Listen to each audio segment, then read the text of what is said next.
Hi friends, welcome back to my YouTube channel. ಇವತ್ತು ಬೆಳಿಗ್ಗೆ ಬೇಗನೆ ಇದ್ದು ಎಕ್ಸಸೈಸ್ ಎಲ್ಲ ಮುಗಿಸ್ಕೊಂಡು ನಂತರ ಅಡುಗೆ ಮಾಡೋಣ ಅಂತ ಬಂದೆ. ನಾನಿಲ್ಲಿ ನಿನ್ನೆ ನೈಟೇನೆ ದೋಸೆ ಹಿಟ್ಟಿಗೆ ಕಲಸಿಟ್ಟಿದ್ದೆ, ಅದು ಕೂಡ ಚೆನ್ನಾಗಿ ಉದು ಬಂದಿತ್ತು. ಅಂದರೆ ನಾನಿಲ್ಲಿ ರಾಗಿ ದೋಸೆನ ಮಾಡ್ಕೊಳ್ಳೋಣ ಅಂತೇಳಿ ಹೊರಟಿದ್ದು. ಬಟ್ ಚಿಂಟು ಕಪ್ ದೋಸೆನ ನಾನು ತಿನ್ನಲ್ಲ, ನನಗಿಷ್ಟ ಇಲ್ಲ ಅಂತ ಹೇಳ್ತಾನೆ ಅಂತ ಹೇಳ್ಬಿಟ್ಟು ಅಕ್ಕಿ ದೋಸೆನೂ ಕೂಡ ಮಾಡ್ಕೊಂಡಿದ್ದೀನಿ.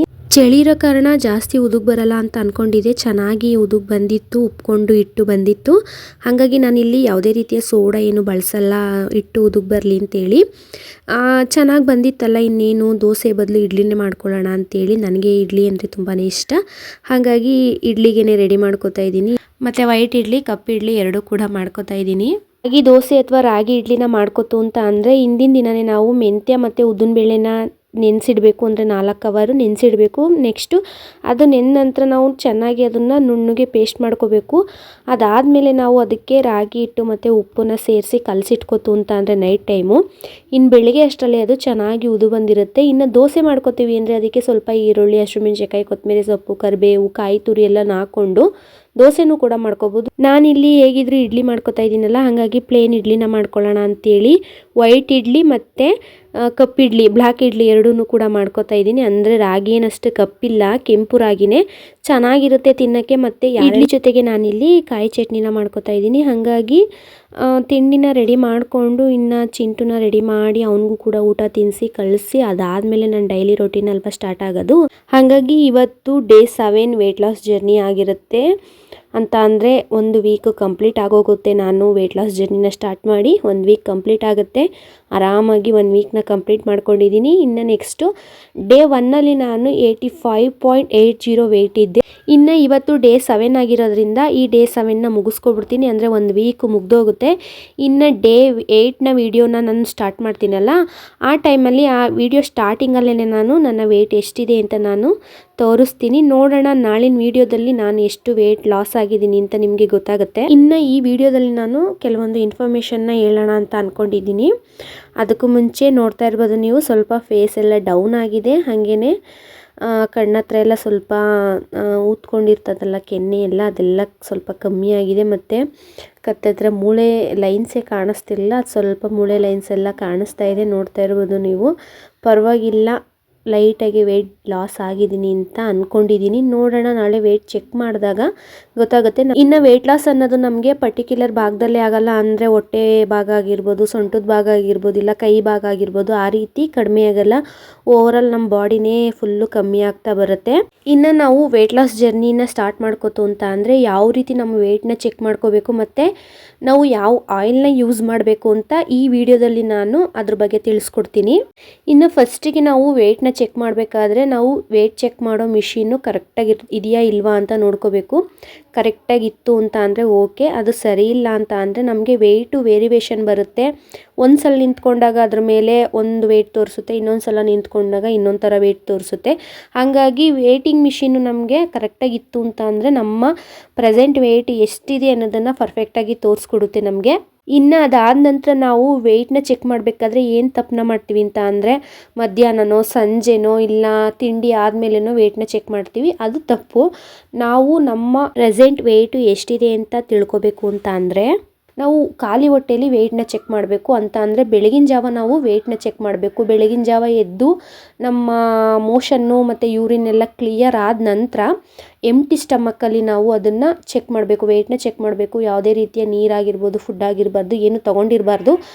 ಆ ಟೈಮಲ್ಲಿ ನಾವು ವೆಯ್ಟ್ ಚೆಕ್ ಮಾಡ್ತು ಅಂತ ಅಂದರೆ ನಮಗೆ ನಾವು ಪ್ರೆಸೆಂಟ್ ಎಷ್ಟಿದ್ದೀವಿ ವೆಯ್ಟು ಅನ್ನೋದನ್ನು ತೋರಿಸುತ್ತೆ. ಇನ್ನು ನೆಕ್ಸ್ಟು ಶೂಸ್ ಹಾಕ್ಕೊಂಡೋ ಇಲ್ಲ ಹೆವಿ ಡ್ರೆಸ್ನ ಹಾಕ್ಕೊಂಡೋ ಇಲ್ಲ ವೆಯ್ಟ್ ಎಷ್ಟಿದ್ದೀನಿ ಅಂತ ಒಂದು ವಿಡಿಯೋನೋ ಇಲ್ಲ ಅಂದರೆ ಫೋಟೋನೋ ತೊಗೊಳೋದಕ್ಕೆ ಕೈಯಲ್ಲಿ ಫೋನು ಏನಾದರೂ ಇಟ್ಕೊಂಡು ನಾವು ವೆಯ್ಟ್ ಚೆಕ್ನ ಮಾಡಬಾರ್ದು. ಏಕೆಂದರೆ ಅದು ಕೂಡ ವೆಯ್ಟ್ ಕೌಂಟ್ ಆಗುತ್ತೆ ನಮಗೆ. ಹಾಗಾಗಿ ಸ್ವಲ್ಪ ತೆಳುವಾದಂಥ ಡ್ರೆಸ್ನ ಹಾಕ್ಕೊಂಡು ಇಲ್ಲ ಅಂದರೆ ನೈಟಿ ಹಾಕ್ಕೊಂಡು ನಾವು ವೆಯ್ಟ್ ಚೆಕ್ನ ಮಾಡ್ಕೋಬೋದು. ಅಂದರೆ ಸ್ವಲ್ಪ ಲೈಟ್ ವೆಯ್ಟು ಡ್ರೆಸ್ ಇರೋದನ್ನ ಹಾಕ್ಕೊಂಡು ನಾವು ವೆಯ್ಟ್ನ ಚೆಕ್ ಮಾಡ್ಕೋಬೇಕಾಗುತ್ತೆ. ಇನ್ನು ಬೆಳಗಿನ ತಿಂಡಿಗೆ 2 ಇಡ್ಲಿ ಮತ್ತು ಅದ್ರ ಜೊತೆಗೆ 2 ಟೇಬಲ್ ಸ್ಪೂನಷ್ಟು ಚಟ್ನಿನ ತೊಗೊಂಡೆ, ಕೊಕೊನಟ್ ಚಟ್ನಿನ. ಅದಾದ ನಂತರ ಸ್ವಲ್ಪ ಲೈಟಾಗಿ ತಲೆನೋತಿತ್ತು ಅಂತ ನಮ್ಮ ಮನೆಯವರು ಇದ್ದರು, ಅವ್ರ ಜೊತೆ ಚೋಟಾ ಕಾಫಿ ಅಂದರೆ ಸ್ವಲ್ಪ ಕಾಫಿನ ಕುಡಿದೆ. ಅಂದರೆ ಲೆವಿಸ್ಟಾ ಕಾಫಿನ ಮಾಡ್ಕೊಂಡು ಕುಡಿದ್ವಿ.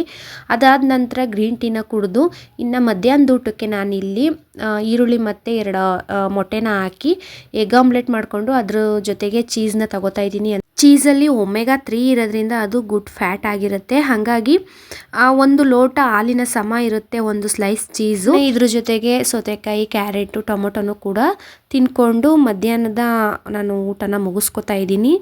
ನಂತರ ನಾನಿಲ್ಲಿ ವೇಟ್ ಯಾವ ರೀತಿ ಚೆಕ್ ಮಾಡೋದು ಅಂತ ಹೇಳ್ತಾ ಇದ್ನಲ್ವಾ, ಹಾಗೇನೆ ನಾವು ವೇಟ್ ಲಾಸ್ ಜರ್ನಿನ ಸ್ಟಾರ್ಟ್ ಮಾಡ್ಕೊತು ಅಂದರೆ ಸ್ಟಾರ್ಟಿಂಗು ನಾವು ಈ ರೀತಿ ವೇಟ್ನ ಚೆಕ್ ಮಾಡಿಕೊಂಡು ನಂತರ ನಾವು ವೀಕ್ಲಿ 1 ಟೈಮ್ ಮಾತ್ರ ವೇಟ್ನ ಚೆಕ್ ಮಾಡಬೇಕು. ಮಧ್ಯ ಎಲ್ಲ ಚೆಕ್ ಮಾಡೋಕ್ಕೆ ಹೋಗ್ಬಾರ್ದು. ಮಧ್ಯೆ ಚೆಕ್ ಮಾಡ್ತಾ ಇದ್ದರೆ ಅಷ್ಟು ದಿನ ಇಷ್ಟು ವೇಟ್ ಲಾಸ್ ಆಗಿದ್ದೀನಾ, ಒಂದು ದಿನಕ್ಕೆ ಇಷ್ಟೇನ ಆಗಿರೋದು ಅನ್ನೋದೆಲ್ಲ ಕನ್ಫ್ಯೂಷನ್ ಬರುತ್ತೆ. ಇವತ್ತು ಇಷ್ಟು ವೇಟ್ ಇತ್ತು ಅಂದರೆ ನಾಳೆಗೂ ಕೂಡ ಅಷ್ಟೇ ವೇಟ್ ತೋರಿಸುತ್ತೆ ಕೆಲವೊಂದು ಸಲ ವೇಟಿಂಗ್ ಮಿಷಿನು. ಹಾಗಾಗಿ ಪ್ರತಿನಿತ್ಯ ವೇಟ್ ಚೆಕ್ ಮಾಡೋದು ತಪ್ಪು. ವೀಕ್ಲಿ 1 ಟೈಮ್ ಇಲ್ಲಾಂದರೆ 2 ಟೈಮ್ ನೀವು ವೇಟ್ನ ಚೆಕ್ ಮಾಡ್ಕೋಬೇಕಾಗತ್ತೆ. ಹಾಗಾಗಿ ನಾನಿಲ್ಲಿ ಡೇ 1 ಏನು ಚೆಕ್ ಮಾಡಿದ್ದೆ, ಮಧ್ಯ ಒಂದು 3-4 ಡೇಸ್ ಆದಮೇಲೆ ವೇಟ್ ಚೆಕ್ ಮಾಡಿಕೊಂಡೆ, ಕಮ್ಮಿ ಆಗಿತ್ತು. ಹಾಗಾಗಿ ಇವಾಗ ಚೆಕ್ ಮಾಡೋಕ್ಕೆ ಹೋಗಿಲ್ಲ. ಡೇ 7 ಕಂಪ್ಲೀಟ್ ಆದಮೇಲೆ ಡೇ 8ನ ಮಾರ್ನಿಂಗು ನಾನು ಚೆಕ್ ಮಾಡ್ಕೊಳ್ಳೋಣ ಅಂತೇಳಿ 1 ವೀಕೂ ಕಂಪ್ಲೀಟ್ ಮಾಡ್ಕೊಳ್ದೇನೆ ನಾವು ವೇಟ್ ಲಾಸ್ ಆಗಲಿಲ್ಲ ಅಂತ ತಲೆ ಕೆಡಿಸ್ಕೊಳ್ಳೋದು ತಪ್ಪು. ಹಾಗಾಗಿ ನಾವು ಈಗ ಜಸ್ಟ್ ಸ್ಟಾರ್ಟ್ ಮಾಡಿರೋದ್ರಿಂದ ಕಮ್ಮಿ ಆಗದೇನೆ ನಾವು ಪ್ರಯತ್ನ ಪಡ್ದೇನೆ ಯಾವುದೂ ಆಗಲ್ಲ, ಕಮ್ಮಿ ಆಗೇ ಆಗುತ್ತೆ. ಹಾಗಾಗಿ ಅದ್ರ ಬಗ್ಗೆ ತಲೆ ಕೆಡಿಸ್ಕೊಳ್ಳೋದು ಬೇಡ. ವೇಟ್ ಲಾಸ್ ಆಗ್ತಾ ಇರುತ್ತೆ ಅದ್ರ ಪಾಡ್ಗದು. ಇನ್ನು ನೆಕ್ಸ್ಟ್ ನಾವು ಡೈಲಿ ಊಟಕ್ಕೆ ನಾವು ಯಾವ ರೀತಿ ಎಣ್ಣೆನ ಬಳಸ್ಕೋಬೇಕು ಅಂತ ಅಂದರೆ, ವೇಟ್ ಲಾಸ್ ಮಾಡ್ತಾ ಇರೋದ್ರಿಂದ ಈ ಎಣ್ಣೆನ ಯೂಸ್ ಮಾಡಬೇಕಾ, ಇಲ್ಲ ಡೈಲಿ ನಮ್ಮ ಲೈಫ್ ಸ್ಟೈಲಲ್ಲಿ ಈ ಎಣ್ಣೆನ ಅಳವಡಿಸ್ಕೋಬೇಕಾ, ಆ ಥರ ಎಲ್ಲ ಕೆಲವೊಂದು ಕನ್ಫ್ಯೂಷನ್ಸ್ಗಳು ಇರುತ್ತೆ. ನೀವು ಅಬ್ಸರ್ವ್ ಮಾಡಿ ನೋಡಿ, ಪ್ರತಿನಿತ್ಯ ನೀವು ಎಷ್ಟು ಎಣ್ಣೆನ ಬಳಸ್ತೀರಾ, ಹಾಗೇನೆ ಪ್ರತಿ ತಿಂಗಳು ಎಷ್ಟು ಲೀಟ್ರ್ ಎಣ್ಣೆನ ಬಳಸ್ತೀರಾ ಅಂತ. ಕೆಲವೊಬ್ಬರು 3-4 ಲೀಟ್ರ್ ಬಳಸ್ತೀವಿ ನಾವು ಅಂತಾರೆ, ಕೆಲವೊಬ್ಬರು 4-5 ಲೀಟ್ರ್ ತಿರೋಗುತ್ತೆ ಅಂತಾರೆ. ಒಂದು ಸಲ 1 ಲೀಟರ್ ಪ್ಯಾಕ್ನ ಹೊಡಿತು ಅಂತ ಅಂದರೆ ಅದು 3-4 ದಿನ ಅಷ್ಟೇ ಬರೋದು. ಇನ್ನು ವಾರಕ್ಕೆ 2-3 ಸಲ ಬೋಂಡಾ ಬಜ್ಜಿ ಮಾಡ್ತು ಅಂದರೆ ಆಯಿಲ್ ಬೇಕೇ ಬೇಕು. ಹಾಗಾಗಿ ತಿಂಗಳಿಗೆ ನಾವು 3-4 ಲೀಟ್ರು ಎಣ್ಣೆನ ಖರ್ಚು ಮಾಡ್ತೀವಿ. ಅದ್ರ ಬದಲು ನಾವು ಬೋಂಡಾ ಬಜ್ಜಿ ಎಲ್ಲನೂ ತಿನ್ನೋದನ್ನ ಕಡಿಮೆ ಮಾಡಿಕೊಂಡು ಮತ್ತು ಆಯಿಲ್ ಫುಡ್ ಎಲ್ಲನೂ ಕಮ್ಮಿ ಮಾಡ್ತಾ ಬಂತು ಅಂತ ಅಂದರೆ ಮನೇಲಿ ಅಷ್ಟು ಎಣ್ಣೆ ಖರ್ಚಾಗಲ್ಲ. ಹಾಗಾಗಿ ರಿಫೈನ್ಡ್ ಆಯಿಲ್ನ ತರಿಸೋದ್ರ ಬದಲು ನಾವು ಕೊಬ್ಬರಿ ಎಣ್ಣೆ ಮತ್ತು ಕಡಲೆಕಾಯಿ ಎಣ್ಣೆನ ತರಿಸ್ಕೋಬೇಕು.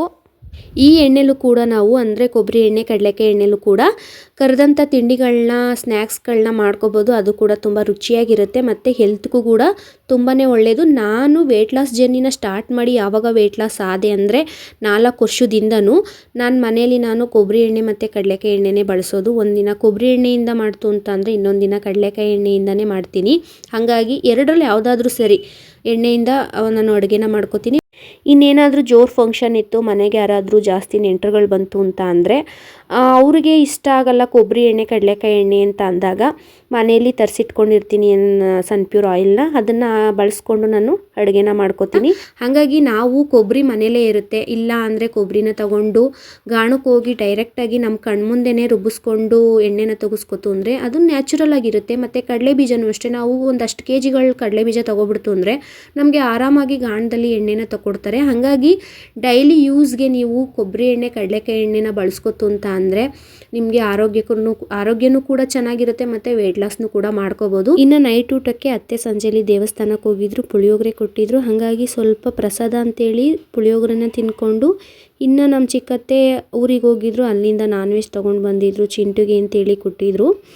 ಅದರಲ್ಲಿ ಸ್ವಲ್ಪ ಕೈಮಾ ಉಂಡೆ, ಚಿಕನ್ನು, ಮಟನ್ ಎಲ್ಲ ಇತ್ತು. 1 ಪೀಸ್ ಮಟನ್ನು, 1 ಪೀಸ್ ಚಿಕನ್ನು ಮತ್ತು 2 ಕೈಮಾ ಉಂಡೆನ ತಿಂದು ಚೆನ್ನಾಗಿ ನೀರು ಕುಡಿದು, ಚಿಯಾ ಸೀಡ್ಸ್ ನೀರನ್ನ ಕುಡಿದು ನಾನಿಲ್ಲಿ ನನ್ನ ಡೇನ ಮುಗಿಸ್ಕೊತಾ ಇದ್ದೀನಿ. ಹಾಗಾಗಿ ನಾನಿಲ್ಲಿ ಬದನೆಕಾಯಿ ಮತ್ತು ಅಲಸಂದಿ ಕಾಳನ್ನ ಹಾಕ್ಕೊಂಡು ಒಂದು ಗೊಜ್ಜನ್ನ ಮಾಡ್ಕೊಂಡಿದ್ದೆ, ಅದನ್ನು ತಿಂದಿರಲಿಲ್ಲ.